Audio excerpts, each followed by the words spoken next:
The one word I have to describe the Chicago Bears is that they are absolutely pathetic. The Bears lose by a score of 26-8 against the Cleveland Browns. Guys, this is really one of those games where it's just like we lost by 20 points, but it felt like we literally lost by 50. The offense got nothing going. Matt Nagy had terrible play calls, and just overall, no one actually did good. There's maybe little few bright spots, but guys, that's about it. The game really was not fun to watch. After a while, I just turned it off because I didn't want to watch the terrible performance that was going on by the Bears. So yeah, it really just was not, it wasn't the game that I was expecting. I thought it was going to be a little closer.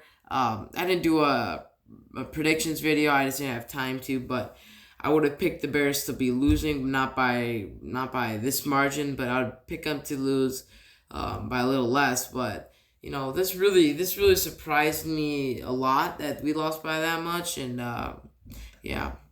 So welcome back, guys. This is my post game reaction video, and yeah, today I'm just gonna be talking about what actually happened on Sunday. It was not, it wasn't good.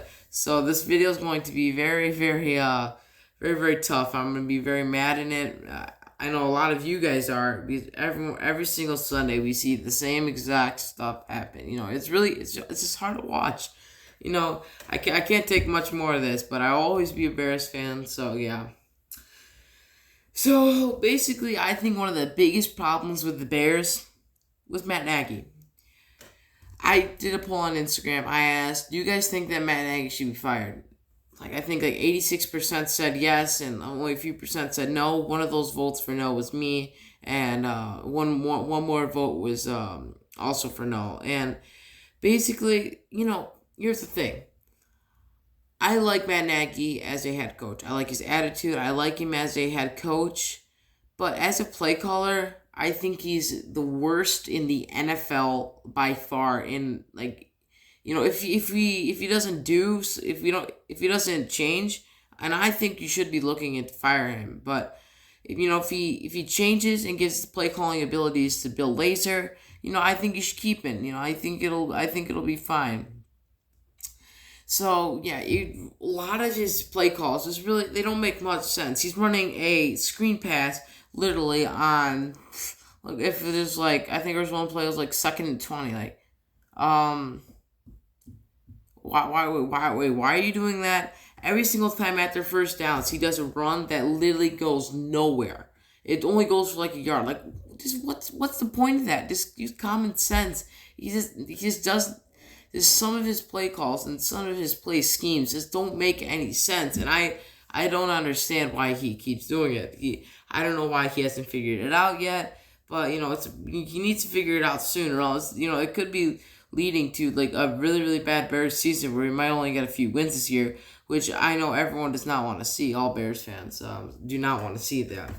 There was one play where they did a little pitch pass. There was literally four. I think there's two defense or there was four defensive backs literally in that vicinity. And we ran a play to him. Allen Robinson completely. I don't know why he didn't pick up this guy, but still, don't you you're not supposed to scheme it up where you have to make tough blocks to at least get a few yards. No, you got to do easy, successful blocks that'll get you a good few yards. But he still wanted to do that play. There's four linemen or four defensive players that are ready to go and make the tackles. Sure enough, we got stuffed, and I think it was a third down. So then I think we were forced to punt the ball. So I think Matt Nagy was one of the biggest problems on Sunday. I really wasn't liking what I was seeing. And Matt Nagy, guys, he was brought in as an offensive guru by Ryan Pace. An offensive guru. I don't know why they called him that, because looking back at it now, it makes me laugh because we're putting up 6 points a game. He's such an offensive guru. What happened? I don't understand how this got this out of hand. It's just that's football, but it's one of those things. It's it's just you gotta take Nagy out of play calling. I mean, but here's the thing: he's the head coach. He gets to do whatever he wants. He could keep the play calling for the rest of the season if he wants. Yeah, no one will tell him not to do unless he gets fired. So if he wants to keep the play calling, he can keep it. If he wants to give it to Bill Lazor, he could give it to Bill Lazor. That's the thing. When the Bears last year, when they gave play calling abilities to Bill Lazor, way better. We were getting more offense, and the time possession changed. We were getting more yards, more first downs, more points. Everything went up. So I don't know why he gave him back to himself. But yeah, that pretty much sums up the Matt Nagy aspect of this game. Now moving on to the next, the O-line. The O-line was a complete dumpster fire. Like, literally, Fields got sacked 9 times. You heard me right, 9 times. Myles Garrett set some Browns record of 3.5 sacks in a game, guys. In a game. That's not acceptable. Our lines we lost Stephen Jenkins. I think he's supposed to be back week 6, I think. But we need him now. We need help, and it's just time to pull the fire alarm because this is the O-line. It's starting to get out of hand. This was a problem last year. It's been a problem for the past few years. It's just not been. It's not been what a good offense needs to succeed. You need a good offensive line. Everything starts with those 5 guys on the offensive line: the center, the guards, and the tackles. Everything revolves around them. If they don't get their job done, the entire offense done. All right, it's not helping that they're not blocking. Nagy's offense is already terrible. So, it's not helping that the offensive line is not doing their responsibilities either. Fields did hang on to the ball on a few times a little longer than he should have. He could have thrown it away or just dumped it off to the running back. But it's still, he had no time to throw. He should have gotten rid of the ball a little quicker, but he had no time to throw, guys. And he got hit. I remember watching one play, he got nailed. It's that's our first round pick. We traded up for him, the 11th pick in the draft. Come on, O-line, you need to protect him. He's supposed to be our franchise quarterback in these next few years. He's supposed to develop and become long term, be our quarterback for years to come. So our O-line, we need to get that fixed now. We need Stephen Jenkins back, and maybe try to pick up maybe a few guys in free agency, maybe trade. I don't know, but we need to do something on that offensive line. So now flipping sides, let's go over to the defense. The Bears defense had 3.5 sacks, and they were honestly, I think the Bears defense is pretty solid. Obviously they let up 26 points at the end of the game, but that's when it started getting out of hand. But if you look at it, guys, the Bears defense was literally on the field for like 3 quarters. It was, they were really just out there for the entire game. And it's hard when your offense can't do anything. It's hard for the defense to hold on to under 20 points.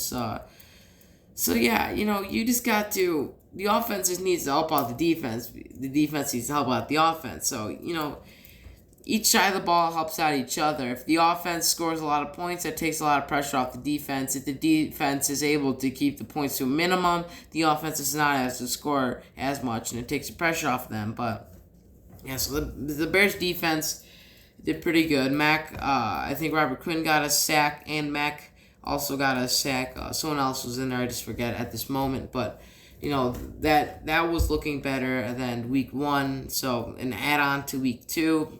Obviously not as good as a defensive performance. We didn't get, I don't think we got a turnover.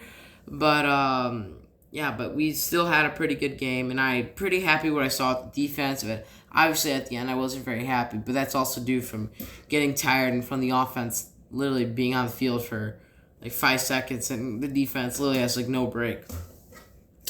So yeah, that's about it for the defense. And, I almost forgot.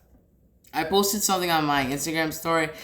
It's a picture I found. Eddie Jackson, when I think it was Hunt. He went for a long touchdown run, and Eddie Jackson just whiffed, completely whiffed.